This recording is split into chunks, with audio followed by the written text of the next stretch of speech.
Today, we're going to explore two fundamental concepts in physics: force and pressure.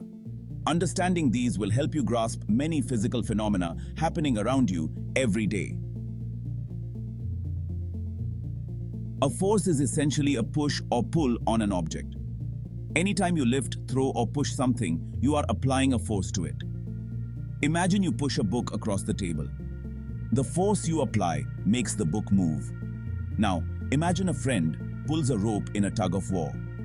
Here, pulling is also an example of force. Force is something that causes an object to move, stop, or change its direction or shape. Force has both magnitude, which is how strong the push or pull is, and direction, the way in which the force is applied. Gravitational force is what keeps us grounded on Earth. Frictional force is what slows down a sliding object. Applied force is the force exerted by a person or another object. It's easier to push a light ball than a heavy box, right? This happens because objects with more mass require more force to move. You can easily kick a soccer ball because it has less mass. On the other hand, it takes more effort to push a car, which has more mass. The force needed to move an object depends on two things: the object's mass and how much you want to change its motion. To understand how force is related to motion, we use Newton's second law of motion: force equals mass times acceleration.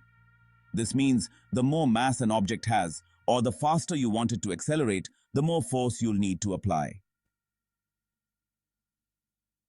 Not all forces result in motion. If forces acting on an object are balanced, meaning equal in magnitude but opposite in direction, the object won't move. For example, when you push a wall, the wall pushes back with an equal and opposite force, and because the forces are balanced, there's no movement. But if forces are unbalanced, movement happens. Think about a game of tug of war again. If one team pulls harder than the other, the rope moves toward the stronger team. Now, let's explore different types of pressure. Atmospheric pressure is the force exerted by the weight of the air above us. Water pressure increases as we go deeper into the ocean. Pressure in gases, like in a balloon, increases as more air is added.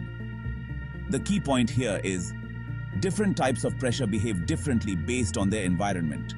For example, if you press your palm flat on the table, the force is spread out over a large area, so the pressure is low.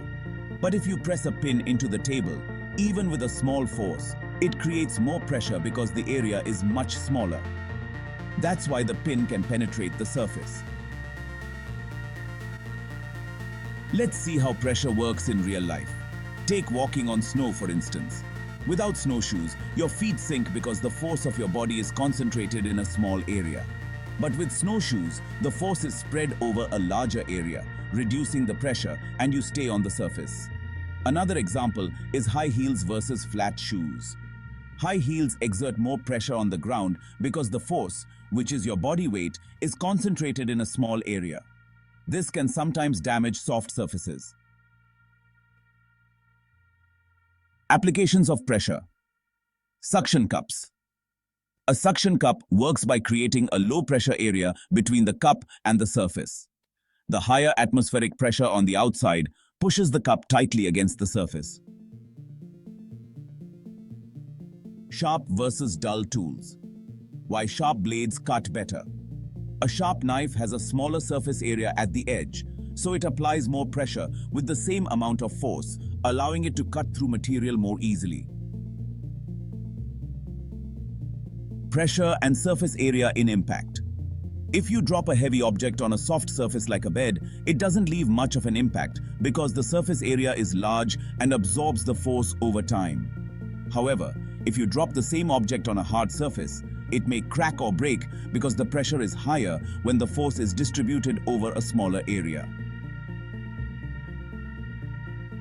Conclusion. Force is a push or pull that causes motion or change. Pressure is the force applied over a specific area. By understanding these concepts, you can see how they apply to everyday situations, from using tools to walking on soft ground or handling objects. Physics is everywhere. Thank you for watching. Don't forget to like and subscribe for more science lessons.